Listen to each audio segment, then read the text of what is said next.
Seluruh rakyat wajib bela negara, sok-sok hari esok makmur sentosa.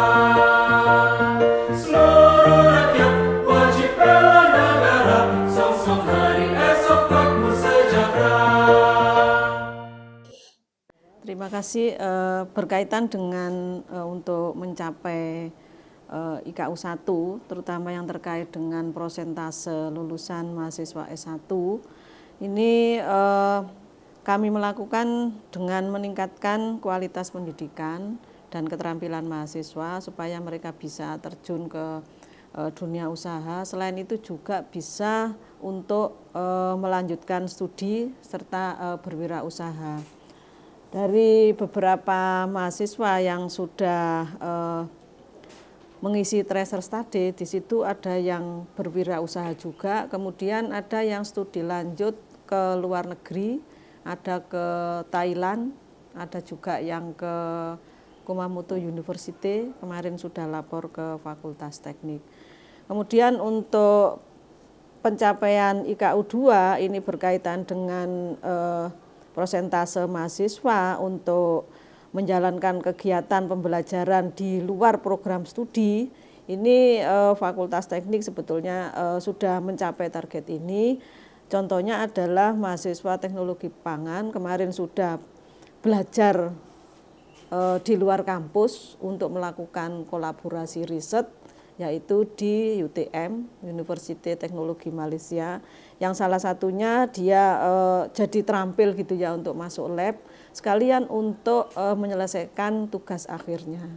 Kemudian ada beberapa juga mahasiswa yang mengikuti program magang MSIB, dan Fakultas Teknik ini paling banyak jumlahnya. Kemarin untuk tahun ini saja sudah mencapai sekitar 600-an yang mengikuti program magang. Kemudian untuk IKU 4, yaitu dosen yang memiliki sertifikasi kompetensi, kami sudah mengikutkan dosen, selain dosen juga tendik untuk mengikuti program sertifikasi sesuai dengan kompetensinya. Ada beberapa sertifikasi kompetensi, diantaranya di situ ada kompetensi di bidang K3, kemudian ada sertifikasi halal, kemudian ada penyelia halal itu yang di program studi teknologi pangan. Kemudian kalau yang di teknik sipil itu adalah kompetensi di bidang konstruksi dan jalan. Selain dosen, laboran juga ada yang diikutkan untuk sertifikasi. Kebetulan Fakultas Teknik dapat dana revitalisasi yang arahnya adalah untuk pengembangan SDM. Untuk dosen-dosen yang sertifikasi kompetensinya itu masih berlaku, maka kita akan mencari dosen yang belum memiliki sertifikasi kompetensi. Itu untuk yang IKU 4. Kemudian untuk yang IKU 6 ini untuk jumlah kerjasama yang ada di program studi S1, ini sudah banyak implementasinya, baik itu di lembaga riset yang kemarin sudah kerjasama dengan BRIN, kemudian kerjasama dengan dunia industri juga sudah dilakukan. Kerjasamanya itu bisa berupa penelitian, kemudian pertukaran mahasiswa, kemudian kolaborasi riset juga, sehingga kerjasama yang ada di Fakultas Teknik ini kemarin jumlahnya paling banyak, yaitu sekitar berapa ini? Jadi ada 209 kerjasama yang sudah diimplementasikan di Fakultas Teknik tahun 2023.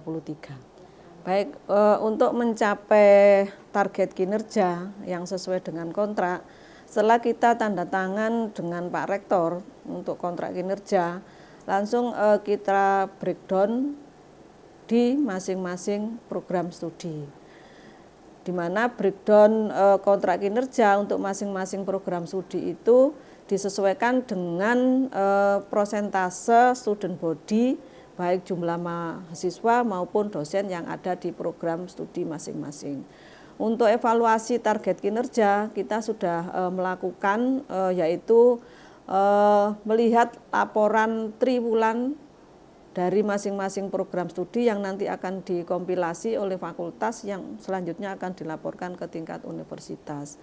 Pada saat sebelum kita melaporkan ke universitas, kita lakukan evaluasi dulu untuk semua program studi, dilihat mana kontrak kinerja dan targetnya yang belum memenuhi. Nah, yang belum memenuhi itu nanti akan kita sampaikan kemudian di push gitu ya untuk mencapai target kinerja yang ada di program studinya masing-masing. Itu yang kami lakukan di Fakultas Teknik terkait dengan kontrak kinerja. Selain itu juga kita melihat renaksi dari masing-masing program studi. Jadi kontrak kinerja itu dituangkan dalam bentuk renaksi, baik di fakultas nanti turunnya ke program studi masing-masing. Itu pelimpahan kewenangan dari prodi masing-masing gitu. Ya. Nah, program studi nanti akan breakdown ke dosennya. Untuk meningkatkan publikasi internasional terutama yang berreputasi, beberapa dosen sudah kita plotting untuk diikutkan kampus camp yang diprogramkan oleh LPPM. Ya. Kemudian juga dilakukan pendampingan untuk Bapak Ibu dosen yang sudah memiliki artikel, dilakukan pendampingan nanti sampai artikel itu disubmit. Itu untuk meningkatkan publikasi internasional. Selain itu juga kita punya jurnal internasional yang ada di Fakultas Teknik yang bisa mewadahi publikasi dari Bapak Ibu apabila artikelnya yang ada di Fakultas Teknik itu di-reject oleh publisher yang telah disubmit, sehingga kita wadahi di jurnal internasional yang ada di Fakultas Teknik. Kemudian kita juga mendorong Bapak Ibu dosen untuk mengikuti international conference. Kebetulan Fakultas Teknik ini sudah kerjasama dengan 9 universitas untuk melakukan conference yang luarannya adalah Proceeding Internasional Terindeks Scopus. Sehingga capaian untuk publikasi internasional di Fakultas Teknik itu sudah lebih dari 100%. Selain itu juga Bapak Ibu dosen sudah kita dorong untuk membuat artikel yang berreputasi, yang kami sampaikan bahwa kalau kita dapat jurnal yang berreputasi ada reward dari lembaga, ya, sesuai dengan kemampuan dari lembaga, baik itu Q1, Q2 sampai dengan Q4. Selain itu jurnal internasional yang tidak berreputasi dalam hal ini Sinta 2 itu Bapak Ibu dosen juga sudah banyak yang memiliki untuk publikasi itu. Ya. Kemudian yang terkait dengan dosen praktisi ini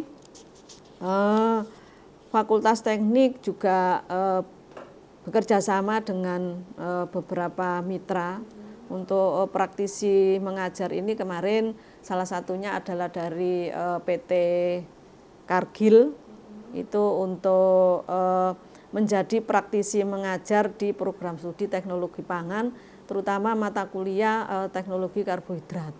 Jadi di situ sudah ada praktisi mengajar. Selain itu masing-masing program studi ini juga sudah memiliki praktisi mengajar sesuai dengan mata kuliah yang ada di program studi tersebut. Ya. Hampir tiap semester ini masing-masing program studi juga memiliki praktisi mengajar yang sudah berkolaborasi dengan program studi yang ada di Fakultas Teknik. Dan selain mengikuti praktisi mengajar yang diadakan oleh Kemendikbud, kita juga mengadakan praktisi mengajar secara mandiri dengan menggunakan anggaran yang ada di masing-masing program studi. Jadi kalau berbicara tentang mobility akademik itu kan sebenarnya ada dua. Ada mobility akademik yang di luar negeri dan ada mobility akademik yang di dalam negeri. Tentunya sekarang itu mobility akademik itu juga akan mendukung IKU, dan itu memang peran Wadek 1 di situ adalah supaya para korprodi, terutama juga nanti dosen-dosen di Fakultas Teknik dan Sains juga bisa melakukan yang namanya mobility akademik. Nah, ini ada beberapa strategi yang memang sudah kami jalankan dan kami programkan serta kami sosialisasikan baik kepada korprodi di tingkat Fakultas Teknik dan Sains dan juga di tingkat fakultas untuk dosen-dosennya. Jadi yang pertama adalah kami memberikan arahan apa yang dimaksud dengan mobility akademik. Kalau memang itu dilakukan mobility akademik, maka dosen yang melakukan mobility akademik harus bisa mendukung IKU. Jadi tidak hanya dosen-dosen yang pergi ke sana kemari, tetapi tanpa mendukung IKU-nya. Paling tidak yang bersangkutan dosen tersebut bisa melakukan yang namanya guest lecture, kemudian juga melakukan MOU, artinya kerjasama di bidang internasional. Kemudian juga kami juga melakukan pengembangan kurikulum supaya bisa mendukung yang namanya mobility akademik. Kemudian setelah dosen-dosen itu melakukan mobility akademik, selalu kami juga evaluasi apa kekurangan, apa kelebihannya. Kalau memang itu kelebihan, maka kami juga push untuk program-program studi yang lainnya supaya bisa mendukung mobility akademik. Kalau itu memang kekurangan, kami akan lakukan evaluasi apa kekurangannya. Jadi paling tidak dosen-dosen di Fakultas Teknik dan Sains itu kalau melakukan mobility akademik tetap harus mendukung IKU yang ada di UPN Veteran Jawa Timur. Memang kendalanya yang pertama adalah sebenarnya kesimpang siuran informasi yang didapatkan oleh dosen-dosen di tingkat program studi. Oleh karena itu memang kami dekanat di Fakultas Teknik dan Sains itu selalu membuka pintu apapun pertanyaan dari dosen-dosen di tingkat program studi bisa menanyakan langsung kepada kami di bidang 1 gitu nggih. Mungkin saja korprodinya, sosialisasinya mungkin tidak nyampe kepada dosen-dosen yang bersangkutan. Jadi kami dekanat di sini open sekali untuk menerima pertanyaan-pertanyaan serta masukan serta mungkin saran dari dosen-dosen di tingkat program studi. Memang capaian 2023 khususnya untuk IKU 2 memang mengalami penurunan. Itu sudah kami lakukan evaluasi apa sih yang sebenarnya menjadikan capaian di IKU 2 itu menurun. Yang pertama adalah ketidaktahuan mahasiswa. Jadi biasanya mahasiswa itu selalu mepet-mepet kalau mau submit, terutama di magang MSIB. Yang kedua adalah kurang sosialisasinya korprodi terhadap mahasiswa. Sehingga kami sekarang melakukan strategi bahwa setiap kali ada pembukaan atau awal semester kami selalu menginformasikan. Jadi kami di bidang 1 selalu berkoordinasi dengan bidang 3. Kalau memang ada beberapa flyer-flyer tentang magang baik MSIB ataupun yang lainnya, magang mandiri dan lain sebagainya, kami langsung mendistribusikan flyer-flyer tersebut kepada Hima di Fakultas Teknik dan Sains. Yang kedua adalah strateginya adalah kami di tingkat UPPS, di tingkat fakultas dan juga di tingkat program studi membangun networking yang lebih luas. Baik dengan program perguruan-perguruan tinggi swasta ataupun negeri ternama, dan juga kami juga menjaring dari sisi mitra. Mitra tersebut adalah bisa perusahaan, kemudian juga bisa badan usaha ataupun pemerintahan. Jadi kami sekarang memprioritaskan bahwa networking ini juga sangat penting supaya apa? Pada waktu mahasiswa-mahasiswa ini sudah mulai submit, mereka sudah tahu mana mitra-mitra atau perguruan tinggi yang sudah memiliki kerjasama dengan Fakultas Teknik dan Sains ataupun di tingkat universitas.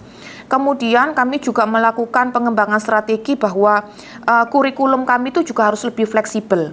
Jadi tidak boleh yang sifatnya itu nanti terkumpul di salah satu semester saja.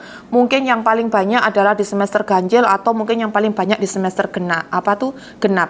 Jadi kurikulum kami sudah mengarah ke kurikulum MPKM dan itu harus terdistribusi supaya IKU 2 itu bisa diambil mahasiswa baik di semester ganjil ataupun semester genap. Baik, untuk mahasiswa meraih prestasi ini memang kami juga berkolaborasi dengan Wadek 3 gitu nggih.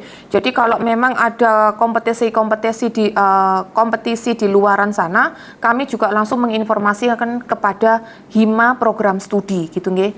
Dan kalau misalnya memang mahasiswa tersebut memang butuh untuk di coaching, kami pun juga biasanya akan menunjuk salah satu dosen sesuai dengan program studi mahasiswa tersebut, ditunjuk untuk sebagai dosen pengampunya yang mengarahkan mungkin dari sifatnya yang soft skill sampai hard skill. Jadi kami mempersiapkan, dan alhamdulillah memang bimbingan kami kemarin juga sempat tembus IISMA sampai ke Rusia. Itu juga merupakan capaian besar buat kami gitu nggih. Jadi dari sisi TOEFL-nya sampai pemilihan universitasnya sampai pemilihan mata kuliahnya, sehingga pada waktu wawancara IISMA itu yang bersangkutan bisa paling tidak masuk 5 besar untuk salah satu perguruan tinggi di Rusia. Baik, evaluasi dan monitoring itu sebenarnya juga kami evaluasi dari capaian Sikoja sebenarnya. Jadi Sikoja ini sudah di TW1 dan TW2. Dan sebenarnya memang dari capaian di TW2 itu biasanya Fakultas Teknik dan Sains itu akan merekap kira-kira program studi mana yang kemarin di awal tahun 2024 sudah diberikan target oleh kami di tingkat fakultas, mana program studi yang belum mencapai targetnya. Dari situ kami melakukan perankingan program studi yang ada di Fakultas Teknik, mana yang belum. Dari situ maka akan kami panggil korprodinya atau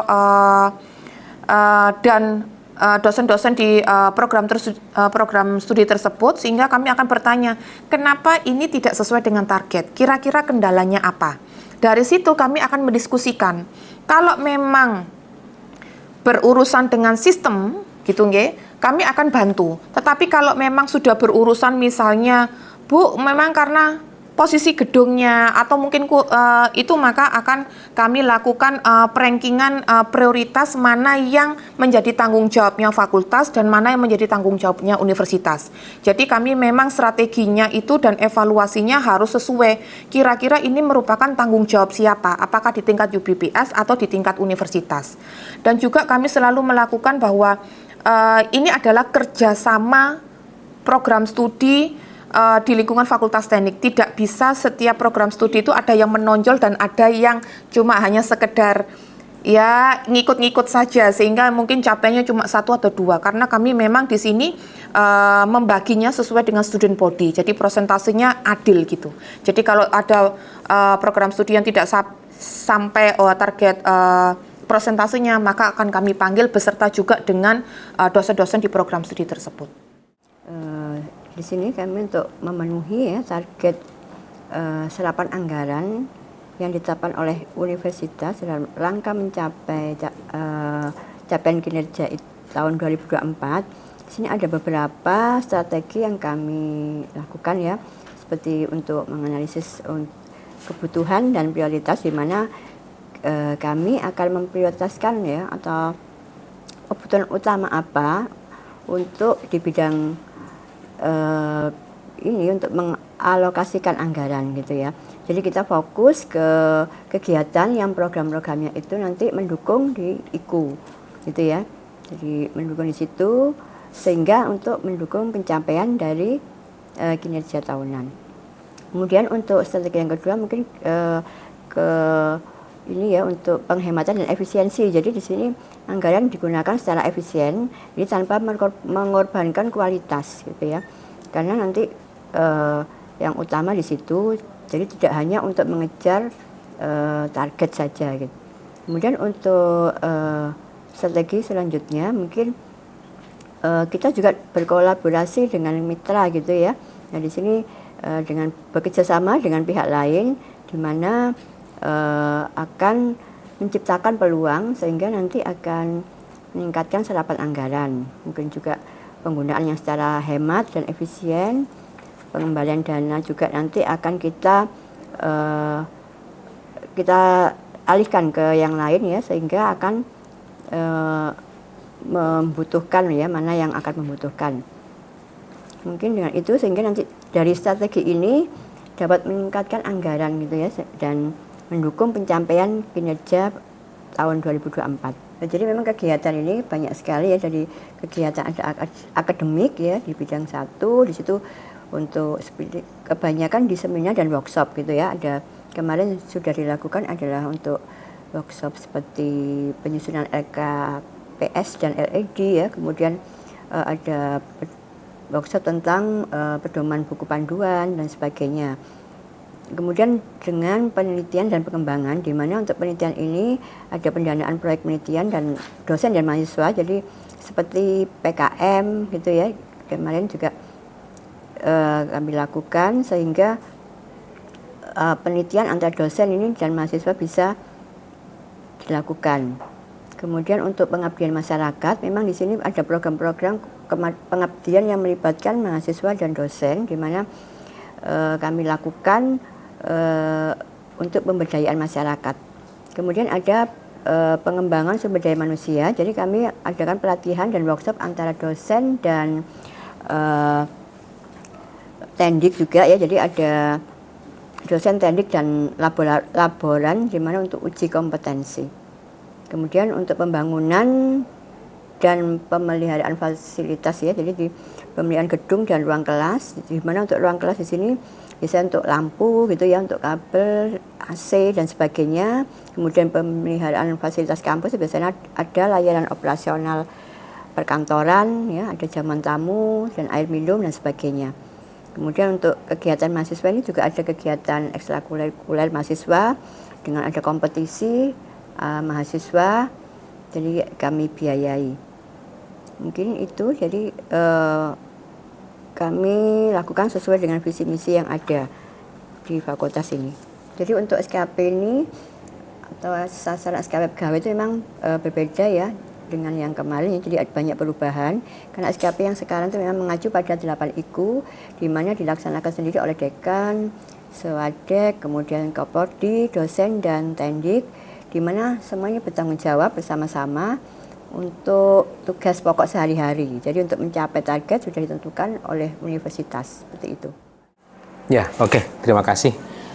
Yang pertama, karena bidang 3 ini adalah terkait dengan kemahasiswaan dan kerjasama, tentu kami berusaha bagaimana di 2 bidang itu bisa kita jalankan dengan baik. Yang pertama untuk kemahasiswaan, kami tentu menganggap dan menjadikan teman-teman organisasi mahasiswa di fakultas ini sebagai mitra ya, sebagai mitra didik, kemudian juga sebagai mitra binaan sekaligus untuk sama-sama membangun kemajuan di fakultas ini. Sehingga apa yang mereka butuhkan terkait dengan jalannya organisasi di organisasi kemahasiswaan itu kita akan dukung sepenuhnya. Kemudian yang kedua juga terhadap alumni. Jadi karena bagaimanapun peranan alumni itu juga sangat diperlukan untuk memberikan jejaring ya, membuka jejaring, kemudian menghubungkan antara dunia kampus dengan dunia luar. Kami sudah bentuk itu ikatan alumni fakultas. Kebetulan di tempat ini, di fakultas ini prodinya cukup banyak, dan alhamdulillah di ikatan alumni ini sudah terdiri dari semua prodi-prodi yang ada itu, sehingga ini saya kira bisa menjadikan jembatan gitu ya antara kampus dengan pihak luar. Kemudian yang ketiga ini ya dari sisi peluang-peluang kompetisi ya. Kompetisi ini kami selalu terbuka terkait dengan itu, dan insya Allah untuk mahasiswa yang memiliki keinginan untuk bisa beraktivitas di luar ini kami dukung ya, paling tidak dari sisi kesiapan pendaftaran lombanya dan sebagainya, kita support itu. Mungkin itu Mbak. Ya, saya kira mungkin agak sedikit nyambung dengan pertanyaan pertama tadi. Artinya begini, bahwa kita tahu peluang kompetisi di luar itu juga sangat besar, dan di dalam setiap kali ada agenda pertemuan rutin dengan Ormawa, saya selalu sampaikan bahwa kita tidak membatasi gitu ya adanya peluang-peluang untuk mengikuti kompetisi, baik yang di lokal ya, syukur-syukur nasional bahkan internasional. Jadi kami contohkan di tahun 2023 akhir ada mahasiswa kami yang bahkan sampai lolos final ke Chicago, ke Amerika. Jadi artinya bahwa memang ini berbasis dari kemampuan mereka gitu ya, dan kreativitas mereka. Tentu kami mencoba untuk mengawal itu, dan alhamdulillah dari sisi proses untuk persiapan pendanaan keberangkatan dan sebagainya kan perlu proses itu kita kawal sepenuhnya, dan alhamdulillah bisa sampai berangkat di sana. Ya ini cukup bergengsi karena hanya 6 tim sedunia gitu. Jadi 6 tim sedunia itu 3 tim dari Amerika dan 3 tim dari luar Amerika.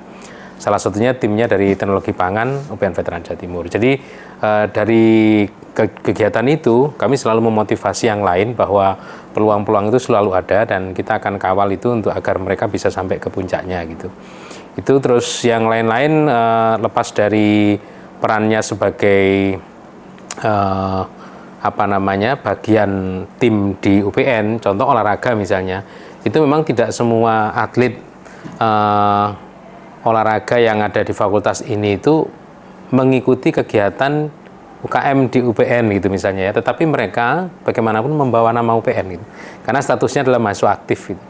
Contohnya kita punya atlet pencak silat ya, yang mungkin dalam 1 tahun itu seingat saya bisa sampai 3 kali dia juara dari teknik industri itu, 3 atau 4 kali itu, baik nasional maupun yang terakhir itu internasional. Jadi ini upaya kami sehingga apapun bentuk kegiatan yang positif bagi mahasiswa itu kami selalu upayakan kita akan dukung seoptimal mungkin ya, tentu dengan cara-cara yang sudah digariskan ya, dan ketika mereka sudah dapat meraih prestasi ranking 1 sampai 3, tentu kita kawal juga untuk diajukan penghargaan ke UPN, dan itu sudah beberapa kali kita dapatkan. Ya, baik, jadi yang sudah kami lakukan ini juga saya kira nyambung dengan pertanyaan sebelumnya. Ada peranan jejaring ya, menurut saya yang paling penting di sini, yang membuka jalan antara dunia kampus dengan dunia luar. Jadi dengan adanya organisasi Ikatan Alumni, kami sudah melakukan rakor waktu itu di akhir tahun 2023, karena baru terbentuk di bulan mungkin sekitar Juli 2023. Kemudian kita lakukan rakor, dan itu akhirnya kita tahu gitu bahwa potensi teman-teman alumni ini bisa untuk tempat ya bagi adik-adiknya untuk magang gitu. Kemudian juga berkesempatan untuk mengembangkan usaha dan lain sebagainya. Jadi kami menjembatani itu, mengenalkan mahasiswa kepada alumni-alumninya, kemudian juga dari program MBKM tentu kita dukung sepenuhnya, terutama yang kegiatan magang di industri maupun di pemerintahan. Kemudian kita juga mencoba untuk memfasilitasi anak-anak itu untuk berkembang gitu. Misalnya contoh mengadakan pameran kewirausahaan, kemudian juga mendatangkan mentor untuk karir ya. Beberapa waktu yang lalu itu di beberapa prodi kami kenalkan dengan, sekali lagi saya sangat terbantu dengan teman-teman alumni gitu. Mereka menyediakan fasilitator maupun narasumbernya. Itu yang terakhir saya ingat dari teknik kimia itu ada tiga peranan yang mereka harapkan ya, baik dari kalangan industri, kemudian akademisi, dan yang ketiga entrepreneurship. Dan itu sudah kita lakukan ya, alhamdulillah, untuk sebagai pembekalan bagi mereka. Mungkin itu yang sudah kami lakukan selama ini. Untuk meningkatkan kinerja pada tahun 2024, kami telah melakukan evaluasi kinerja pada tahun 2023. Setelah melakukan evaluasi kinerja, kita tahu mana dan di mana kinerja yang perlu diperbaiki di tahun ini.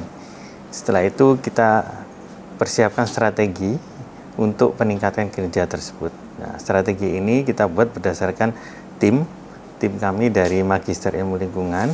Itu ada beberapa tim, diantaranya tentang pengembangan kurikulum, kemudian mahasiswa baru, kemudian ada tim sosial media. Nah, tim-tim itu yang bergerak untuk peningkatan kinerja kami sesuai dengan kontrak kinerja yang sudah diberikan ke kami. Untuk tahun ini kita masih dalam persiapan untuk menuju akreditasi internasional ya. Tahun 2024 kita sudah mencanangkan untuk persiapan itu. Insya Allah tahun 2025 kita mau ikut mendaftarkannya. Di tahun ini kita persiapan proses. Ya, persentase sekitar 50-75%. Pertama kali kalau ada kinerja yang belum tercapai kita evaluasi. Dari hasil evaluasi itu akan diketahui hal apa yang belum bisa dilaksanakan. Nah, untuk yang belum bisa dilaksanakan, itu kita buat strategi-strategi baru di luar strategi yang sudah ada, supaya tercapai. Ya, jadi kami di awal tahun ajaran itu biasanya melakukan rapat untuk menetapkan renaksi ya, rencana aksi. Nah, pada saat tahun berjalan atau semester berjalan, itu semua kaprodi itu berkomitmen untuk mengimplementasikan rencana yang telah dibuat selama 1 tahun. Nanti dilakukan evaluasi setiap 4 tahun, TW1, TW2, TW3 dan TW4. Maaf, 4 bulan. Setiap 4 bulan itu dilakukan evaluasi. Nah, kemudian kita juga menetapkan prioritas mana yang harus didulukan, karena setiap prodi itu berbeda-beda masalahnya begitu. Kemudian kita juga berkomitmen untuk mengembangkan kompetensi dosen, kemudian juga tenaga administrasi, juga mahasiswa. Khusus untuk akreditasi internasional, Prodi Teknologi Pangan sudah melaksanakan penyusunan proposal, yaitu akreditasi internasional ASIIN. Jadi kalau dibilang persentase kita sudah hampir 90%, karena semua dengan tim penyusun untuk proposal akreditasi itu ya, atas nama UPN juga dari LP3M itu sudah mengirimkan proposal tersebut, Bu. Jadi kita sekarang dalam tahap menunggu visitasi lapang. Ya, nanti itu dalam bentuk kalau tidak online, offline itu nanti dalam tahun ini, begitu, Bu. Iya. Iya, tinggal menunggu asesmen lapang, begitu, Bu. Jadi biasanya di akhir semester juga kita mengadakan rapat ya, untuk melakukan analisis resiko penyebab-penyebab tidak tercapainya rencana aksi tersebut. Nah, kita sesama Koprodi juga saling memberi pengalaman masing-masing ya. Jadi kita akan menganalisis di sisi mana yang kita tidak bisa mencapainya, kemudian kita belajar dari Kaprodi lain untuk menyelesaikan masalah tersebut gitu. Baik, pertama tentunya kami akan mengevaluasi kinerja sebelumnya, apa saja yang tidak tercapai dan apa saja yang sudah tercapai. Nah, kemudian dan juga apa penyebabnya tidak tercapai, ya, kemudian apa penyebabnya sehingga dapat tercapai melampaui kontrak dekan. Kemudian dari hal itu kita dengan teman-teman dosen akan berdiskusi dan membahas apa saja sih yang tadi sebagai analisis dan evaluasinya itu. Nah, kemudian kita tetapkan mana yang kita prioritaskan agar kinerja tadi bisa tercapai. Apa dulu yang bisa kita peluang besar apa yang bisa kita tetap prioritaskan, sehingga nantinya yang bawah-bawah yang bisa mengikuti gitu ya, peluang-peluang yang lainnya.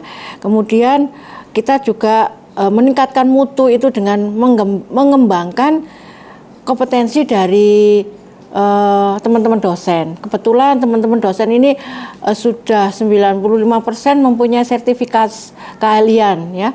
Sudah teman-teman dosen ini juga mempunyai kompetensi masing-masing, ada yang sesuai dengan kompetensi keilmuan yang ada di teknik kimia. Tetapi kami akan terus untuk meningkatkan ilmu itu kan selalu dinamis ya. Tadi akan kita terus untuk mengembangkan kompetensi desain ini dengan mengirimkan untuk sertifikasi gitu ya. Kemudian juga kita harus kolaborasi dan sinergi ya. Kita harus mempunyai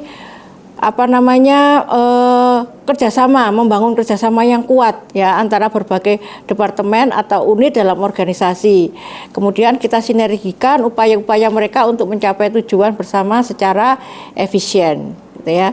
Kemudian juga kita komitmen dan memberikan motivasi kepada seluruh tim ini ya untuk mencapai target. Ya, mencapai target. Kemudian kita untuk mencapai target tersebut pastinya kita berikan suatu apresiasi ya, kita berikan suatu pengakuan sehingga dosen atau teman tim ini merasa senang dan akan terus selalu termotivasi untuk mencapai suatu ketercapaian kontrak kinerja tadi yang sudah kita tetapkan dari rektor ke dekan, dekan ke korprodi, korprodi ke dosen. Jadi seperti itu untuk ininya, untuk mekanismenya. Jadi korprodi ini akan memberikan kontrak kinerja juga dengan dosen-dosen, gitu, sehingga dosen-dosen juga akan termotivasi dan bertanggung jawab dengan kinerjanya, gitu. Kemudian kita pantau dan kita kendalikan ya. Jadi kita akan tetapkan sistem pemantauan yang efektif untuk melacak kemajuan pencapaian target. Jadi masing-masing PIC, misalnya ada PIC MPKM, kemudian PIC kinerja dosen dan sebagainya, itu kita pantau. Mereka akan memberikan laporan dan mengevaluasi mengevaluasi apa yang kurang dan apa yang sudah tercapai, sehingga kedepannya untuk kita dapat melangkah apa yang harus kita lakukan untuk menaikkan kinerja dosen tersebut. Untuk meningkatkan kontrak kinerja tersebut. Kemudian kita juga bangun komunikasi yang efektif ya, sehingga terasa kondusif dan sebagainya. Kalau komunikasi itu efektif kan dapat tercapai tujuan kita dengan baik dan lancar begitu. Kalau presentasi itu mungkin ya saya di angka 90%, karena yang 100% itu kalau kita benar-benar sudah terakreditasi internasional, itu pertama. Kita sebenarnya sudah mencoba mengajukan pada tahun 2020, tapi pada saat itu kita memang masih belum belum paham dengan akreditasi tersebut, sehingga sekarang kita sudah siap untuk, karena kita mengevaluasi apa kemarin yang kurang ya, kemudian kita perbaiki sehingga insya Allah nanti di 2025 atau 2026 itu kita sudah bisa akreditasi internasional ya, mudah-mudahan, karena kita sudah persiapkan segala sesuatu yang nantinya bisa terakreditasi internasional tersebut. Kemudian juga kita harus meningkatkan kualitas dari reputasi akademik itu ya dengan internasional tadi ya. Kemudian untuk kualitas kurikulum dan metode pembelajaran ini kita akan terus-menerus untuk meningkatkan seperti itu. Jadi kita sudah kita sudah OBE ya, pada sebelumnya kan kita KKNI, kemudian kita sekarang sudah ke OBE gitu kan.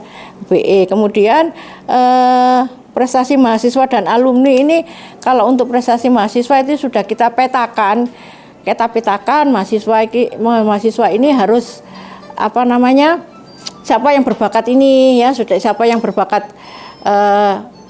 akademik, berbakat non akademik, itu kita petakan gitu. Nah, kemudian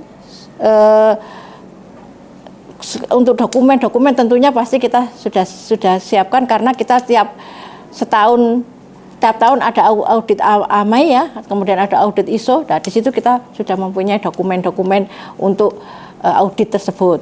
Kemudian kerjasama internasional itu sudah kita inisiasi. Namun kalau internasional itu kan memang agak di sananya itu kan agak ribet ya, sehingga kita masih proses, ada di Malaysia, di Filipina sudah kita kerjakan, cuma masih proses di situ. Juga kita sudah ada, ini nanti jam 10 kita mau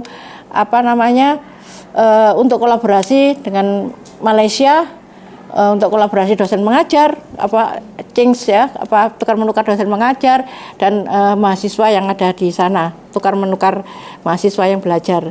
Kemudian Ini tadi kerjasama internasional tadi ya dengan universitas dan lembaga internasional sudah teman-teman dari teknik kimia sudah banyak yang kolaborasi dengan dosen-dosen dari luar negeri, dari Malaysia, dari Brunei, kemudian dari lagi ya lupa itu sudah kerjasama publikasi. Terus juga saya punya teman di Amerika itu nanti mungkin bisa kolaborasi untuk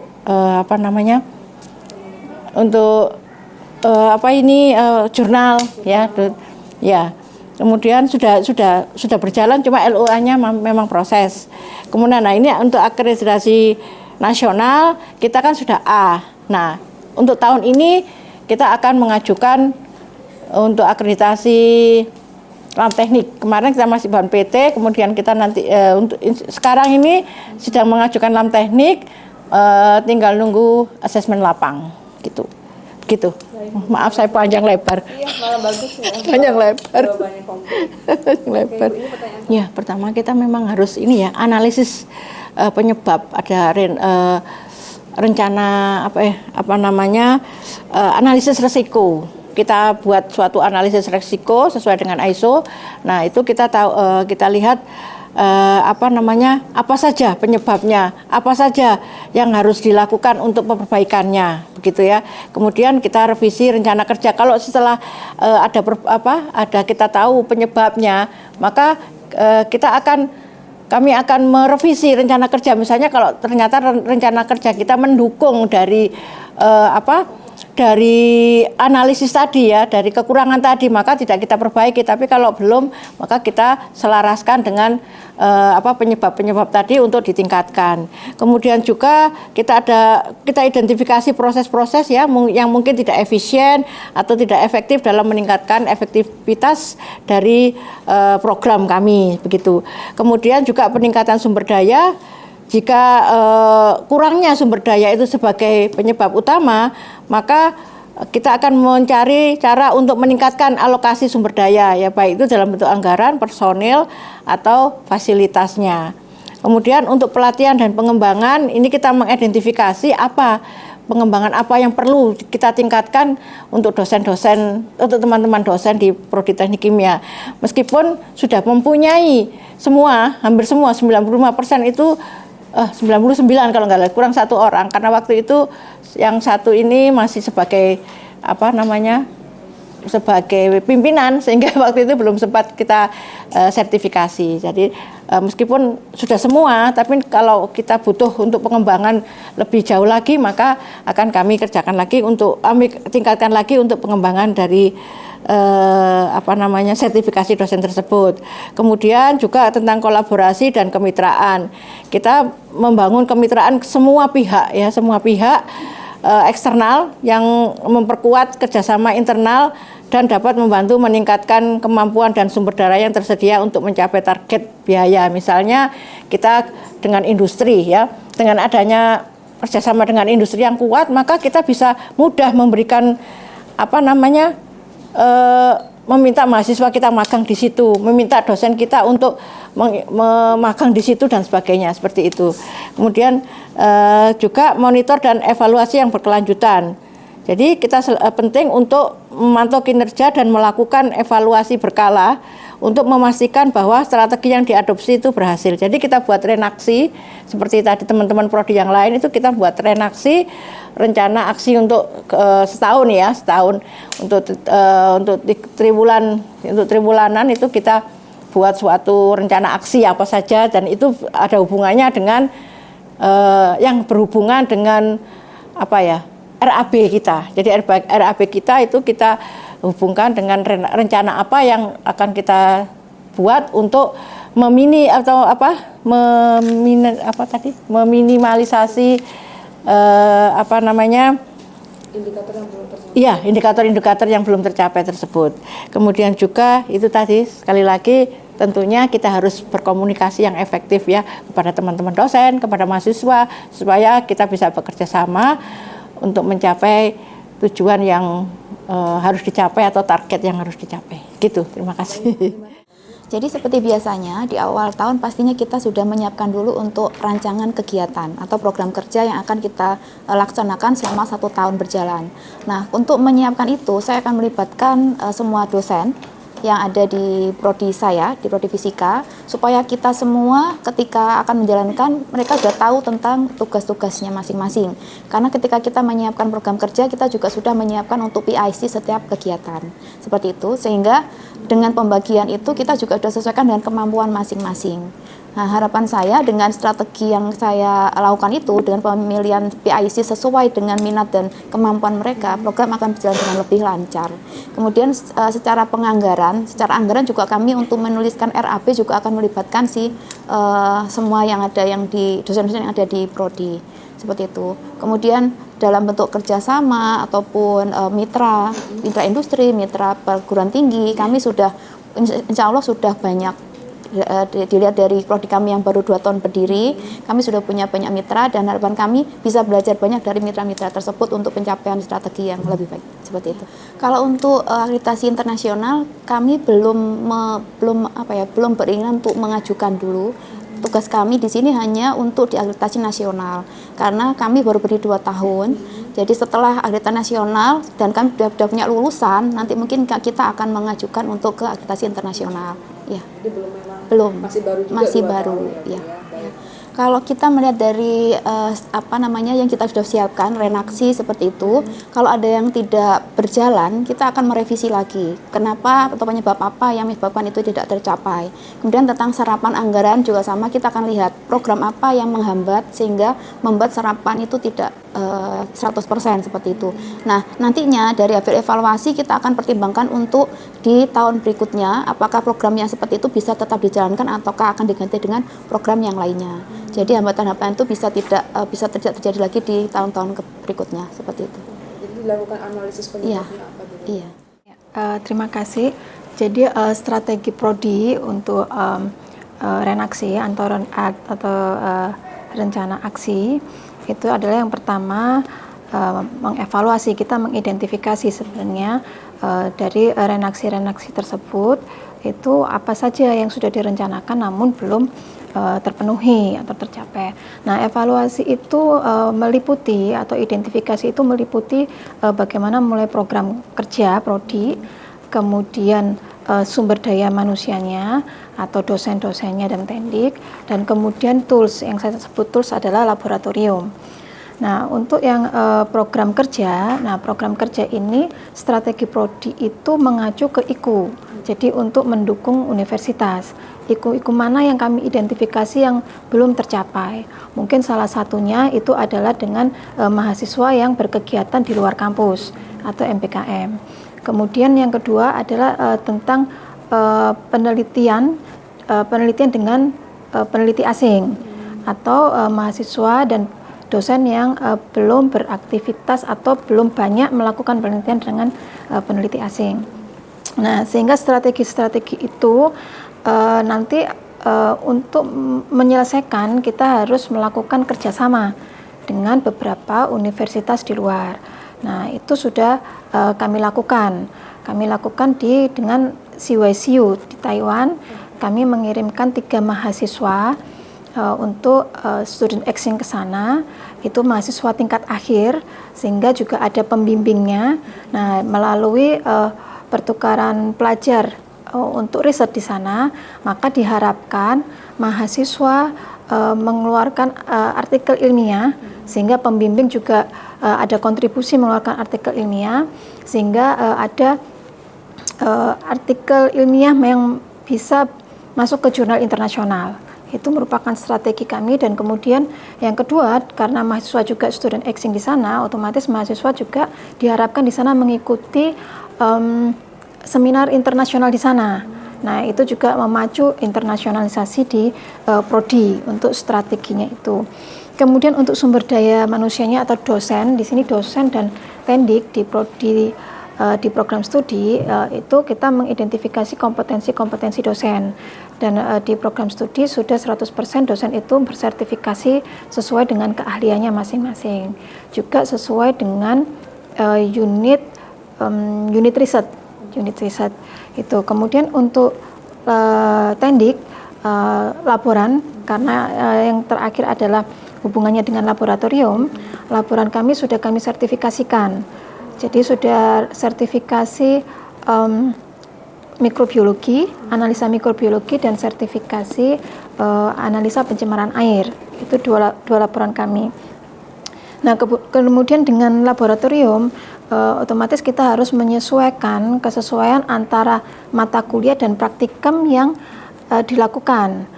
Juga update tentang peralatannya. Itu kemudian laboratorium kami itu juga sudah termasuk atau tersertifikasikan. Yang lalu kami sudah 4 ruang lingkup yang tersertifikasikan, dan tahun ini sudah terakreditasi yang ketiga kali dan sudah menambah 1 ruang lingkup. Nah, itulah strategi kami untuk meningkatkan kualitas prodi. Ya, terima kasih. Jadi di UPN ini saya sebagai Korprodi tentunya harus mengemban apa yang sudah ditugaskan oleh dekan kami, di mana dekan tuh melakukan kontrak kerja dengan rektor. Jadi kita ini juga selaku kepanjangan tangan dari dekan untuk menyukseskan program-program di mana salah satunya adalah IKU ya, di mana IKU itu ada 8. Nah, di sini dari 8 IKU itu kita masih mengalami naik turun, di mana ada yang kita kelebihan, sukses, tapi ada pula yang mungkin masih membutuhkan pembenahan-pembenahan. Nah, salah satunya adalah di IKU yang pertama dan kedua, yang melibatkan mahasiswa tentunya ya. Di sini kita masih dalam proses untuk mencari suatu prosedur, mencari suatu program kerja yang efektif dan berdaya saing yang tinggi dengan perguruan tinggi lain, supaya mahasiswa kita itu bisa masuk ke dalam program MBKM yang diinginkan oleh Kemdikbud dalam hal ini ya. Jadi dari 120 mahasiswa tiap tahun yang kita terima, itu kita masih baru bisa mengirimkan untuk program MBKM itu sekitar 80 sampai maksimal 90. Nah, sehingga sisanya itu kita rayu untuk bisa mengikuti MBKM yang tipenya riset atau bina desa gitu. Karena kebanyakan yang dari 80 ini mereka lebih senang ke MBKM yang tipenya itu ke arah industri. Jadi magang bersertifikat dan sebagainya itu. Jadi kurang sekali untuk yang ke arah riset dan bina desa. Itu makanya tahun-tahun ini kita juga akan mencoba mencanangkan ya paling tidak bisa 40 anak bisa mengikuti untuk program-program yang berbau riset dan bina desa seperti itu. Sedangkan kalau untuk penelitian dosen, di sini kita sudah sukses. Hampir seluruh dosen kita meneliti tiap tahun. Itu ya. Jadi kemudian pengabdian masyarakat juga demikian, karena kita sudah disupport oleh LPPM di UPN ini, bahwa tiap tahun kita punya dana untuk membiayai dosen-dosen itu untuk melakukan penelitian, membiayai untuk melakukan pengabdian masyarakat. Jadi kita tidak kekurangan di situ. Nah, yang masih ini kita adalah di IKU yang ke-6 ya, atau ya ke-6 untuk kerjasama dengan perguruan tinggi lain maupun kerjasama dengan instansi. Di situ kita mungkin perlu untuk menggiatkan lagi, karena kerjasama yang teknik sipil sudah menghasilkan ini sampai dengan tahun ini jumlahnya mungkin sudah sekitar 100-an, tapi untuk itu kita lebih tingkatkan lagi ke arah yang internasional, karena dari 100 itu kebanyakan dari dalam negeri seperti itu. Nah, sedangkan yang untuk proses pembelajaran dari ini untuk penyusunan RPS apa itu saya kira tidak terlalu membebani, karena itu merupakan kewajiban dari dosen-dosen. Nah, kemudian untuk kelas kolaboratif dan partisipatif itu kita juga tidak terlalu ini ya, karena dosen-dosen pada dasarnya sudah mengerti kita tiap tahun, tiap semester itu pasti mengadakan rapat untuk pembagian tugas mengajar dan melakukan revisi-revisi dari RPS yang ada seperti itu. Jadi kontribusi dari koordinator program studi untuk mendukung kontrak kinerja dekan adalah melaksanakan tugas-tugas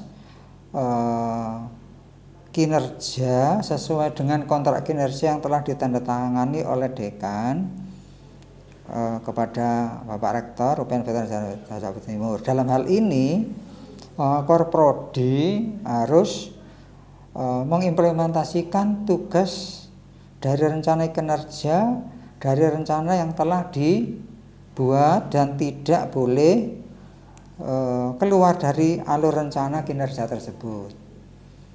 Untuk mengimplementasikannya, maka target kinerja yang telah direncanakan dalam kontrak kinerja dekan dengan pimpinan UPN pada tahun 2024, strateginya sebagai berikut, yaitu melakukan analisis dan evaluasi kinerja, yaitu melakukan analisa yang mendalam terhadap kinerja yang telah dilakukan selama periode sebelumnya, yaitu periode tahun 2023. Kemudian mengidentifikasi area di mana terdapat kekurangan atau kelemahan atau potensi yang nanti bisa diperbaiki dalam meningkatkan pencapaian target tersebut. Yang kedua, menetapkan skala prioritas, yaitu menentukan prioritas yang jelas dalam pencapaian target,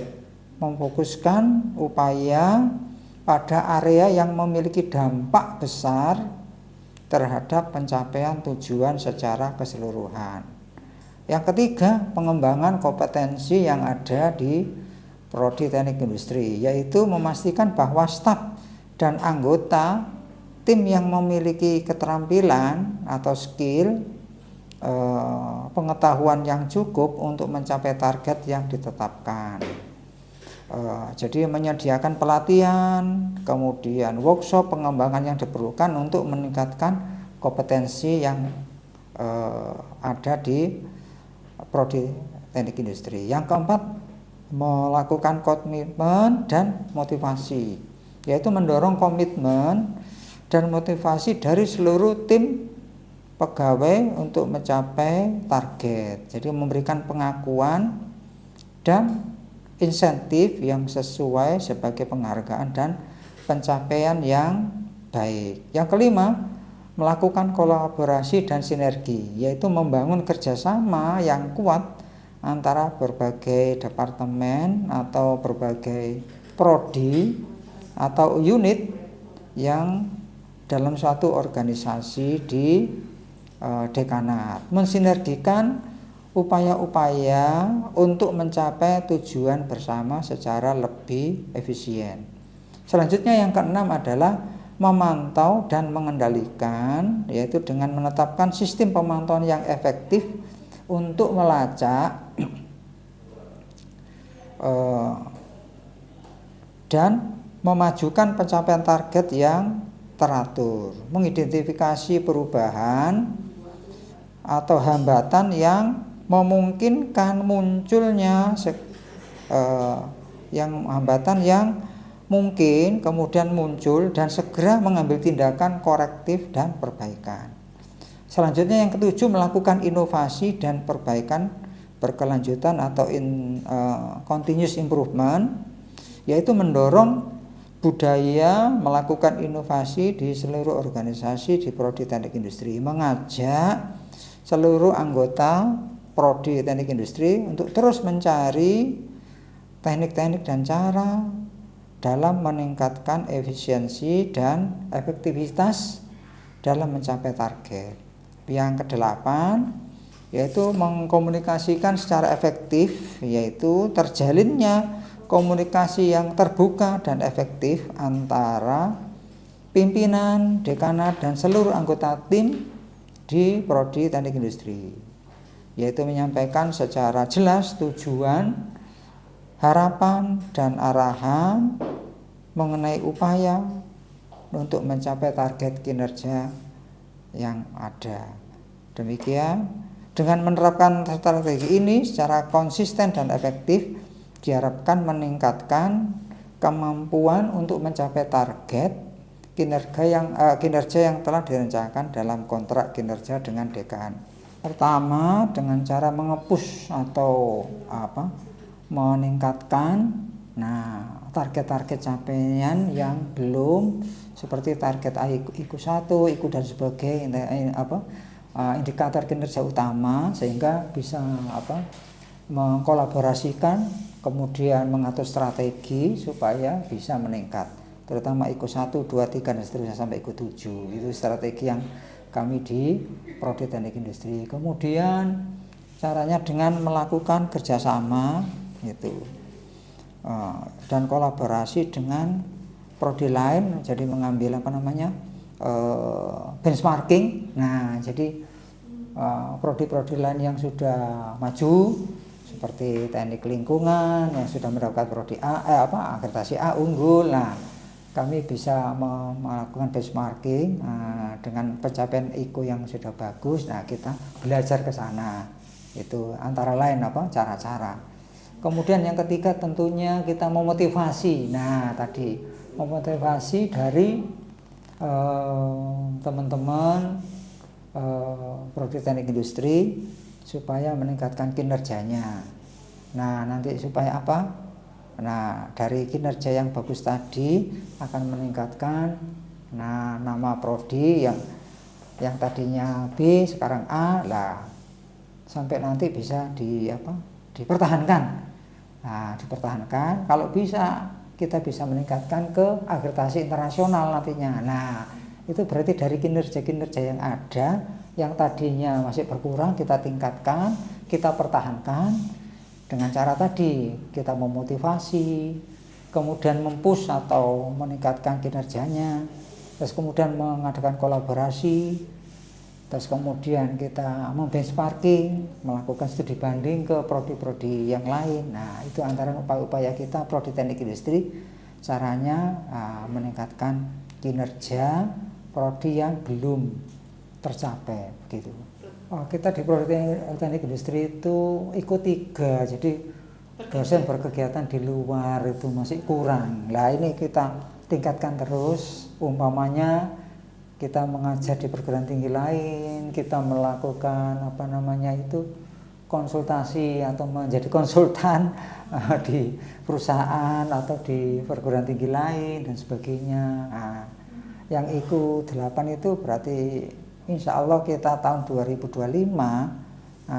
kita sama Pak Rektor itu melalui Buwarek 1 kita mau diajukan ke akreditasi internasional IAB insya Allah tahun 2025. Nah, itu jadi nanti kita akan melengkapi IKU 1 sampai IKU 8 sama tadi IKU 5 atau IKU 6. Itu kita masih kurang tadi Bu? Publikasi. Nah, kalau publikasi sudah. IKU 6 adalah kerjasama. Kerjasama sudah banyak Bu, kita melakukan kerjasama. Iya. Ya tadi IKU 3, apalagi Bu? IKU 5. Ya, IKU 4 terkait dengan kompetensi para dosen dan menjadi dosen praktisi, apakah sudah? Oh, sudah banyak, sudah ada, iya. Sudah ada, iya. Iya, sudah benar. Ya tadi IKU 3 tadi Bu. Hanya IKU 3 iya. aja ya. Jadi kita masih kurang dosen yang berkegiatan di luar lah ini. Itu masih kurang. Kalau IKU 1, IKU 2 dan seterusnya masih ada lah, masih banyak kita. Itu kontribusinya masih banyak, iya. Baik, peran dosen di sini sangat penting ya, Bu Anggi, untuk mencapai Tridharma dan untuk memperoleh publikasi yang bereputasi begitu. Pertama, kami melakukan penelitian. Jadi dosen di sini bertanggung jawab untuk melakukan penelitian yang berkualitas dan relevan terhadap ilmu pengetahuan sesuai disiplin kami begitu. Jadi di sini penelitian itu tidak hanya menjadi sebagai pengembangan suatu ilmu pengetahuan, tetapi juga mencitrakan sebagai diri dosen. Jadi publikasi di sini yang misalkan kita menghasilkan publikasi yang baik, di situ bisa menjadi citra yang baik untuk dosen gitu. Dan publikasi di sini juga menjadi salah satu aspek dari perguruan tinggi atau Tridharma perguruan tinggi gitu. Jadi untuk tidak hanya untuk memperluas cakupan pengetahuan tersebut, di sini juga untuk citra tempat mereka mengajar juga begitu. Kemudian untuk dari segi pengajaran di sini kami juga turut untuk menyebarkan pengetahuan begitu kepada mahasiswa sehingga nanti mahasiswa tersebut diharapkan tertarik untuk melakukan penelitian dan nantinya kemudian diharapkan untuk menghasilkan publikasi yang bereputasi gitu. Kemudian untuk dari segi pengabdian masyarakat di sini dosen dituntut untuk berkegiatan di luar kampus begitu ya, atau bisa juga di dalam kampus, tetapi kami dituntut untuk berperan aktif terhadap masyarakat. Kami diminta untuk bermanfaat untuk masyarakat begitu ya. Jadi dengan mengaplikasikan atau menerapkan ilmu pengetahuan yang kami dapat, yang kami pelajari di kampus ini ya. Jadi untuk kegiatan pengabdian masyarakat ini juga bisa kami share atau kami bagikan melalui seminar atau workshop atau kegiatan yang terkait begitu. Untuk pendampingan kami lakukan secara individual atau kelompok-kelompok begitu kalau di prodi. Jadi secara intensif kami memang berkomunikasi secara aktif dengan mahasiswa untuk menghasilkan publikasi gitu. Ya, jadi ada beberapa strategi yang kami lakukan untuk mendukung mahasiswa berprestasi di luar kampus gitu. Jadi yang pertama, kami membangun hubungan yang kuat antara dosen dan mahasiswa. Jadi di sini kami ingin mengetahui karakteristik masing-masing individu, sehingga nanti kami mengetahui potensi dari masing-masing mahasiswa, sehingga diharapkan nanti dengan memaksimalkan potensi yang ada di mahasiswa juga mendorong mereka untuk berprestasi di luar kampus. Kemudian kami juga mendorong kemandirian dari mahasiswa begitu. Jadi di sini selain kami memberikan arahan dan dukungan, kami juga memberikan kesempatan kepada mahasiswa untuk melakukan inisiatif dan tanggung jawab atas pembelajaran mereka. Kemudian kami juga menyediakan mentoringship di sini. Jadi kami memberikan bimbingan begitu ya, berupa saran bimbingan akademik, saran karir, maupun dukungan secara pribadi kepada mahasiswa. Kemudian kami juga mengidentifikasi peluang, kami membantu mahasiswa untuk mengidentifikasi peluang untuk berprestasi di luar begitu ya, dengan cara kami coba menentukan minat dan bakat mereka yang sudah kami lakukan di awal, kemudian kami sesuaikan dengan peluang yang ada. Kemudian kami juga memberikan dukungan secara finansial. Jadi di sini dosen membantu mahasiswa untuk membantu mencarikan sumber pendanaan finansial apabila diperlukan untuk kegiatan-kegiatan yang memang membutuhkan pendanaan secara finansial, seperti misalkan konferensi, seminar, kompetensi atau penelitian gitu. Kemudian kami di sini dosen juga memfasilitasi secara jaringan. Jadi jaringan ini memang diperlukan untuk mahasiswa untuk melakukan untuk berkembang begitu. Jadi di sini jaringan yang dimaksud jaringan antara sesama mahasiswa maupun mahasiswa dengan dosen, maupun mahasiswa dengan staf, ataupun mahasiswa dengan mitra gitu. Kemudian kami juga memonitor kemajuan dari masing-masing individu mahasiswa. Jadi di sini kami memonitor baik dari segi akademik maupun non-akademik dari mahasiswa secara teratur gitu. Dan di sini kami selain memonitor juga memberikan saran dan masukan kepada mahasiswa gitu.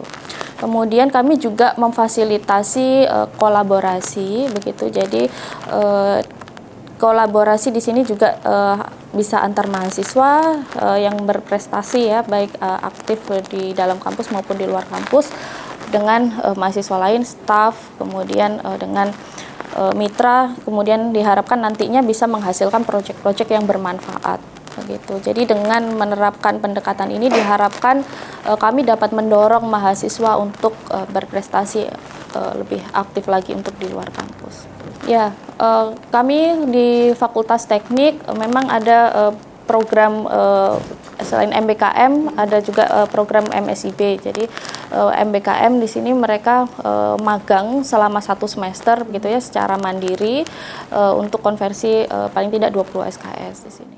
Peran kami sebagai KPTU untuk mendukung tercapainya target kinerja dari unit pimpinan dengan rektor adalah sangat penting, di mana itu juga menyangkut berbagai aspek, terutama peran kita sebagai KPTU, di mana antara lain itu kita harus membuat suatu perencanaan dan koordinasi, di mana dalam mengorganisasi rencana kerja itu kita bertanggung jawab untuk menyusun rencana kerja tahunan, semua aktivitas operasional unit, guna untuk mencapai target capaian kinerja yang telah disepakati.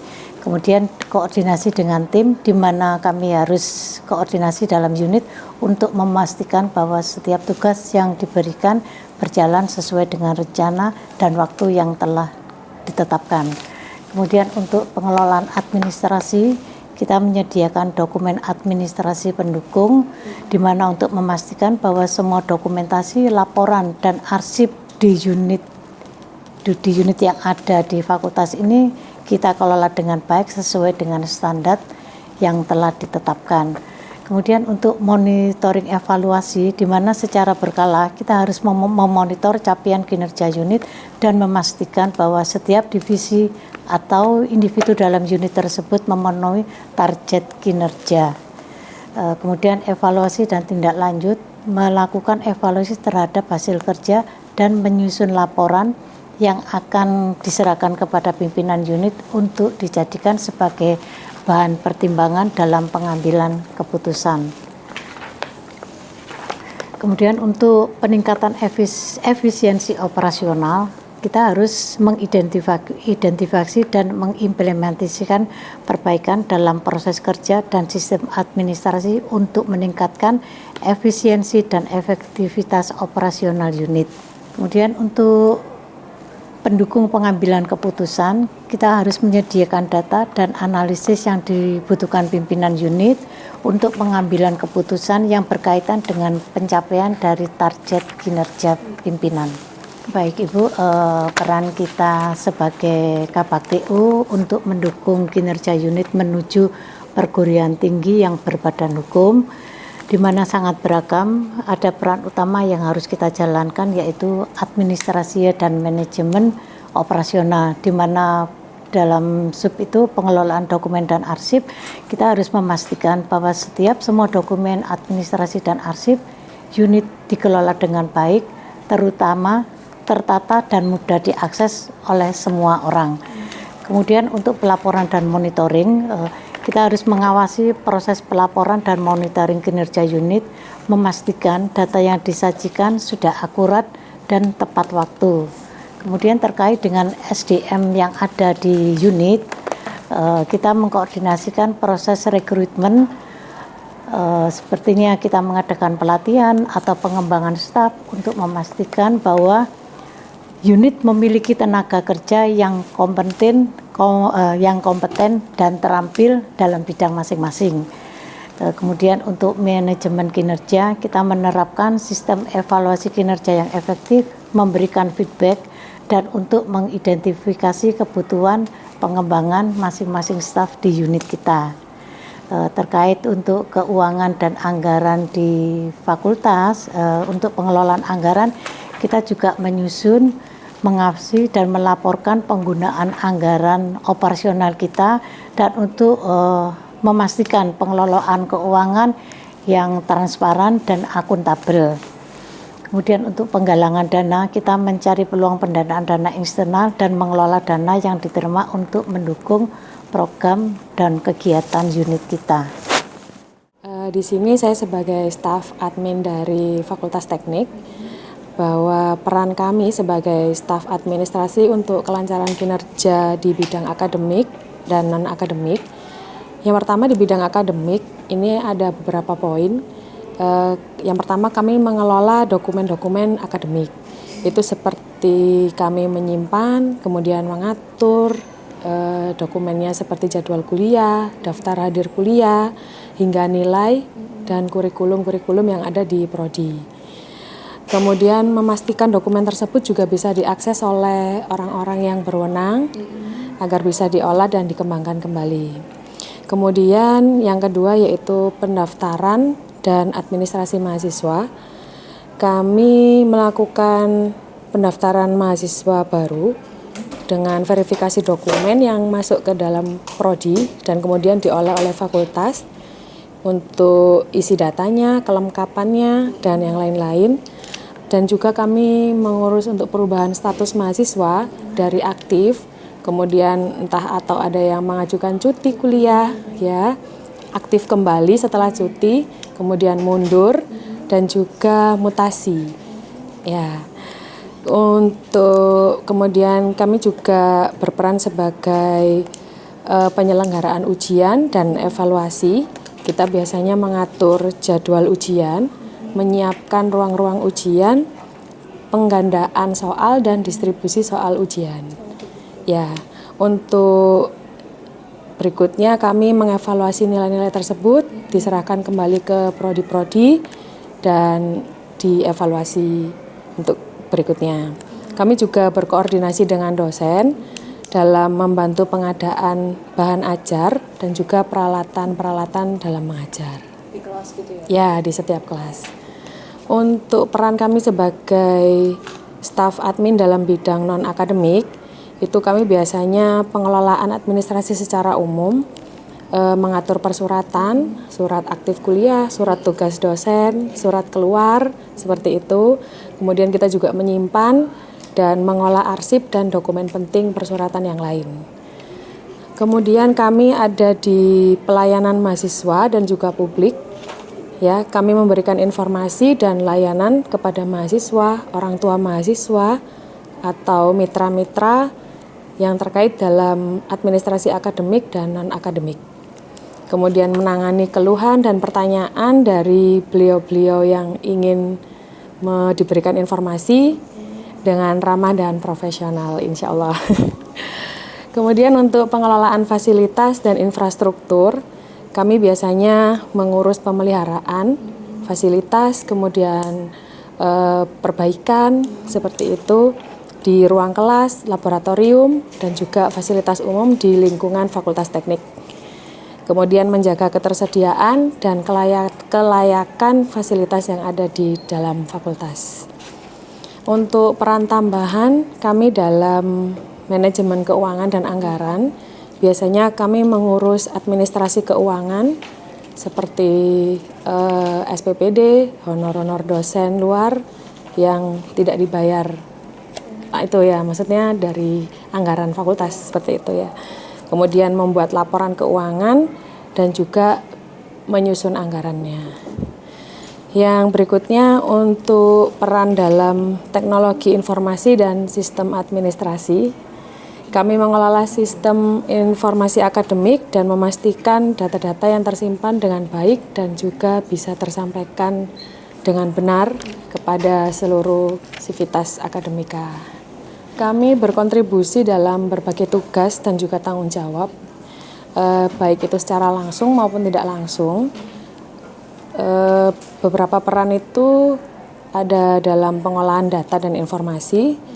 Kami bertanggung jawab mengumpulkan, mengolah, dan menyimpan data-data informasi yang relevan dengan indikator kinerja utama. Kami juga berkoordinasi dan berkomunikasi, memastikan bahwa komunikasi kami bisa efektif terhadap dosen, mahasiswa, dan juga pimpinan. Kemudian untuk administrasi akademik, kami juga mengolah aspek-aspek administrasi akademik yang berhubungan dengan pencapaian IKU, seperti jadwal kuliah, kemudian administrasi ujian seperti yang tadi, sampai dengan evaluasi nilai-nilai mata kuliah.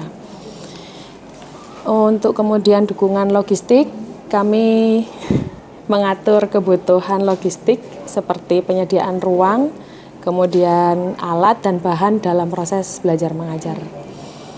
Untuk pengelolaan keuangan, kami memastikan dana yang dialokasikan ke dalam fakultas itu untuk mendukung kegiatan IKU itu bisa digunakan secara efektif dan efisien. Kemudian untuk pelaporan dan evaluasi, kami juga membantu dalam proses pelaporan dan evaluasi kinerja IKU. Itu kita laporan secara berkala, 3 bulan sekali biasanya. Ya, kemudian kita juga memberi umpan balik yang konstruktif misalnya. Untuk pelayanan kepada mahasiswa dan dosen, kami menciptakan lingkungan belajar yang kondusif, yang mencakup bantuan dalam pengurusan administrasi, dalam bimbingan akademik, bimbingan karir, ataupun pelayanan yang lain yang berkaitan dengan akademik dan kemahasiswaan. Untuk peran kami sebagai problem solver ya, kami sebagai pemecah masalah dalam isu-isu administratif yang berkembang. Jadi mungkin kita bisa dapat membantu. Oh, ini ada isu ini ternyata salah, ternyata administrasinya begini. Ya, konfirmasi dalam hal-hal administratif yang bisa menghambat pencapaian IKU. Untuk peran kami sebagai pengembangan SDM, kami juga mendukung apabila ada pelaksanaan pengembangan sumber daya seperti pelatihan atau pengembangan yang bersifat meningkatkan kinerja skill kami sebagai staf administrasi. Sepertinya itu aja yang bisa saya sampaikan. Ya.